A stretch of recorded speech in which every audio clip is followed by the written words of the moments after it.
Galing na po sa bibig ni OSG Crispin Remulla na meron nga po silang kasunduan ng ICC, mga idol. Lahat ng tinapay naman ginagawa tayong bata nitong administrasyon na to eh.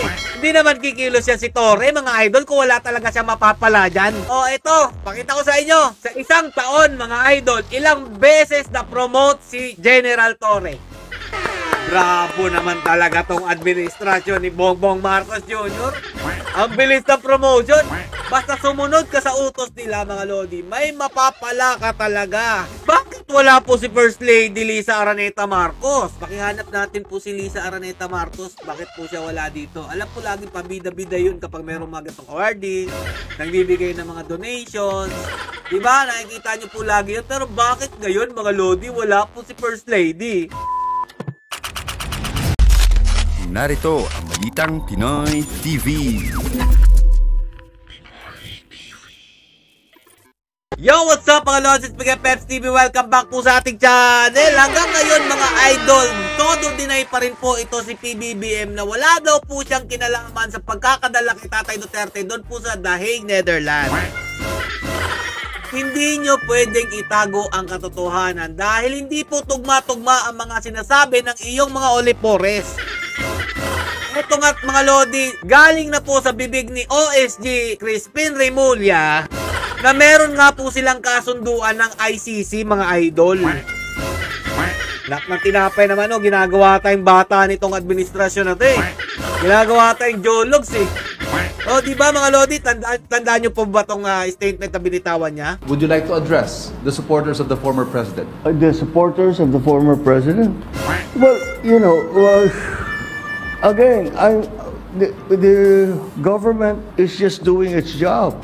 Wala namang, it's not because it's one person or another that we do the things that we do. Maybe sa nung mga nakaraan na mga administrasyon, baka ganun ang ginagawa. Pero para sa akin, hindi naman ganun.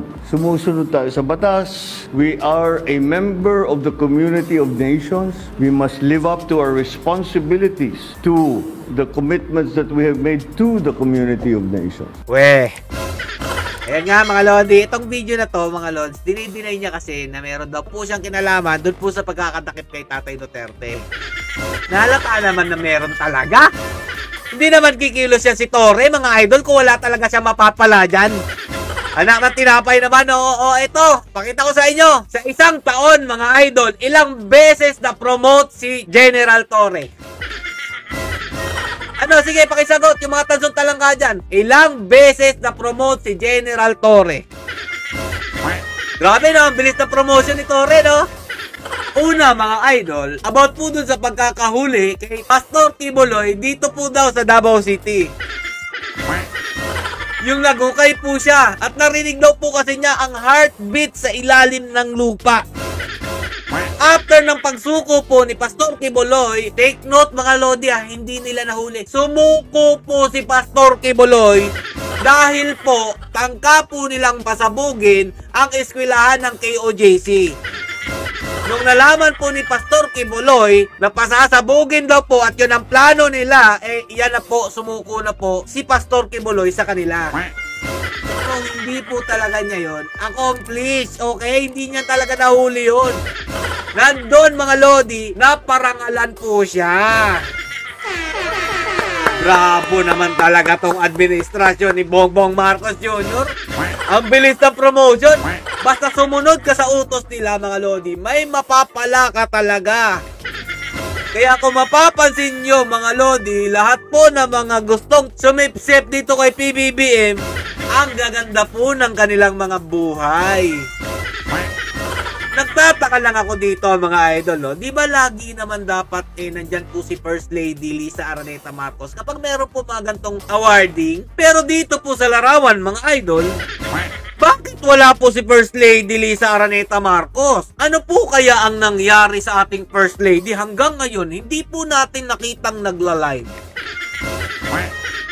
Kayo na po makakasagot yan mga idol ha. Pero dito tayo mag-focus kay General Torre. Dahil sabi po dito ng Sunstar Davao, Criminal Investigator and Detection Group CIDG, Chief Nicolas Torre III was among the newly promoted star rank officers of the Philippines National Police.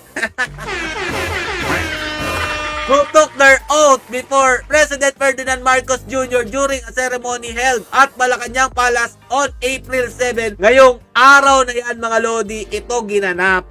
Bravo talaga. Woo! Parang 3 beses na yata ito napopromote si General Torre ngayong taon na to ha. Kung hindi ako nakakamali. Sama na natin yung nakaraang taon. Kasi noong nakaraang taon po nangyari yung pagdakip po nila kay Pastor Kibuloy eh. Hindi na po yung kanyang promotion doon.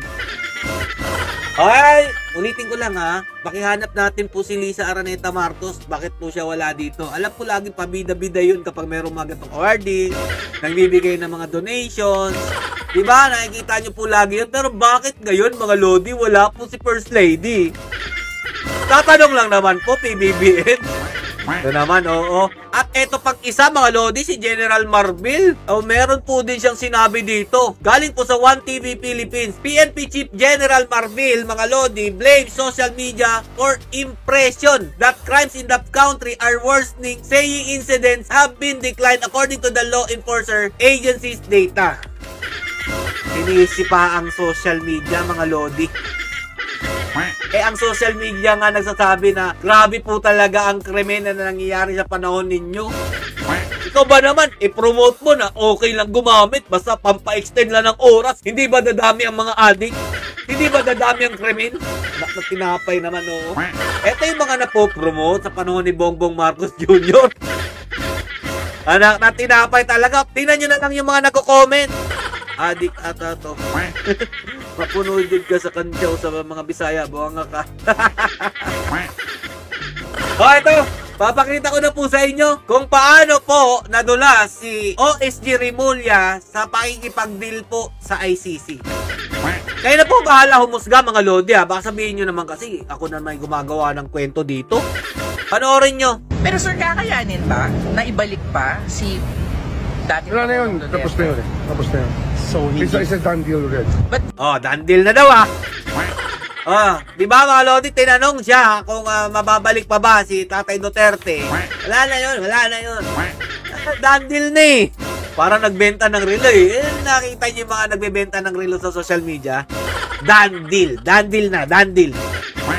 Pagkasunduan mga Lodi, di ba? For you sir, mahirap nang ibalik, hindi na maibabalik. Ano po? It's a done deal. It's there. Ano na siya? Tsaka sabi niya na mahaharapin niya yung charges. Hindi porket sinabi na haharapin yung charges, ibabypass yung batas sa ating bansa. Hindi dumaan sa tamang proseso si Tatay Duterte. Oo, sinabi niya na haharapin niya ang ICC pero sa tamang proseso. Anak ng tinapay naman, oo. Pinilit niyo eh. Ginawa niyo ng paraan para mapunta sa doon. Anak ng tinapay. Ito ba yung mga pinaniniwalaan niyo talagang mga leader ng ating bansa? Dati pasip-sip to kay Tatay Duterte. Nakiisa to sa pagpapasara dyan po sa ABS-CBN. Dahil nga po, baka Duterte daw siya kuno. Ngayon mga idol, wala na. PBBM lang ngayon eh. Jologs na yung mga ano ngayon. Nakakawindang na yung mga opisyal natin yan. Gaya nito ni PBBM. Nagkalat na naman sa kanyang talumpati. Anong ginawa niya mga Lodi? Pakinggan nyo ha. May hatid na yaman sa ating panlasa. Sa Pampanga, natikman natin lahat ang sisig. Anong meron sa sisig? Ito ang pinakamalupit na sagot niya about sisig na halatang hindi po niya alam paano gawin ang sisig. Pakinggan at panoorin nyo ha, paano po niya pinagyabang ang sisig mga Lodi. Mula sa tira-tirang bahagi ng baboy na yung mga naggagawa ng sisig dyan mga Lodi ha, galing po yan sa inyong idol na Pangulo. Mula daw po sa tira-tirang tuloy pa natin. Mula sa tira-tirang bahagi ng baboy, nakagawa ang ating mga kabalit ng isang obra na naging pambansang paborito. Ewan ko lang kung nahihiya sa doon sa sinabi ni BBM. Mula sa tira-tirang parte ng karne ng baboy ginagawa ng obra mga kabalin. Dagdag ko dyan, hindi lang pambansang paborito. Sumikat na ang sisig. At kung ano-ano, kung saan-saan ka sa Amerika, lalo. Oo. Yung mga Amerikano, alam na nila yung sisig. Paboritong-paborito na nila. Sa tingin mo, kakain yung mga Amerikano ng tira-tirang parte ng baboy?